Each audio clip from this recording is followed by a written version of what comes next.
What an incredible insight by the Malbim, one of the great commentators of the 19th century.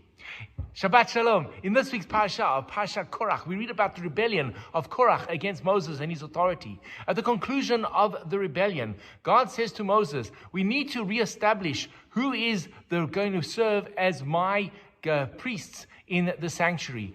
Tell each of the tribes to take a branch of wood, place it in the ark, and the one that blossoms, that will be the sign that they will be my priests. Moses gathers from each of the 12 tribes. He places them, the sticks, into the ark. The next morning, they open up the sanctuary, and there, lo and behold, the branch or the staff of Aharon, it has not only blossomed, but is producing fruit as well.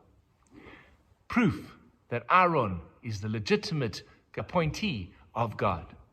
Each of the tribes take their staffs and go home. And in all the years I've read this story, I've never thought about the following concept. How is it possible that these pieces of wood, detached from the soil, miraculously, one of them was able to sprout not only flowers, but have the fruit as well? And here comes the insight of the Malbim.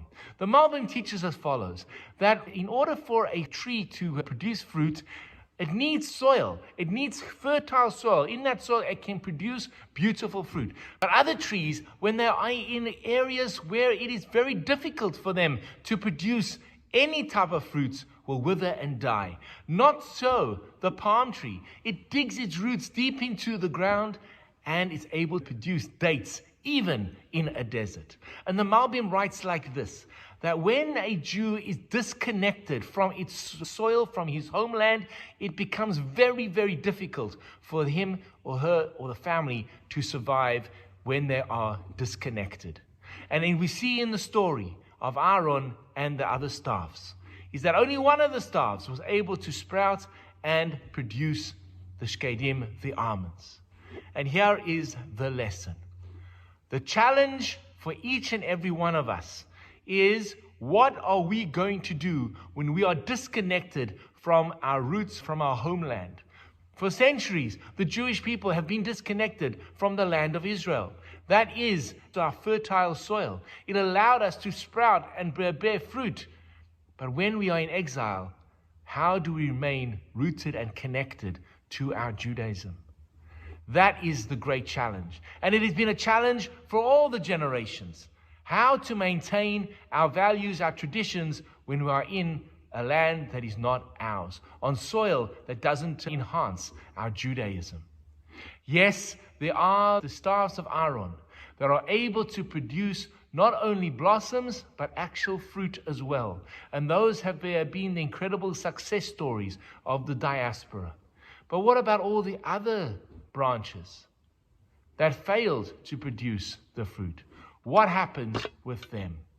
And here is an incredible insight.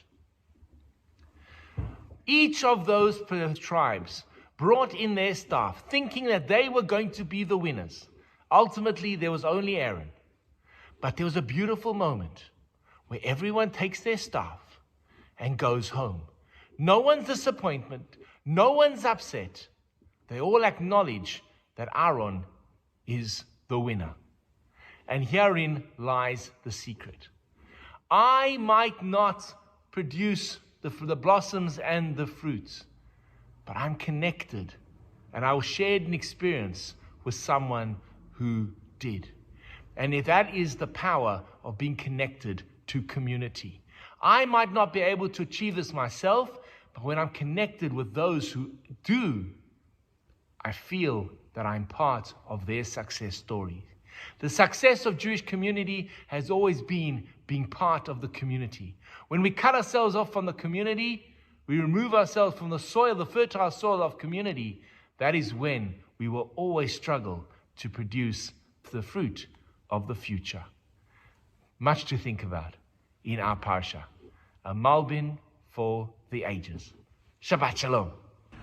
Hi, this is Rabbi Lewin. If you've enjoyed the content of the sermons and the ideas that have been expressed in the YouTube video, please hit that first subscription button and notification bell and share the videos with friends. We'd love to grow the channel and love to engage with you. Please share your comments in the section below.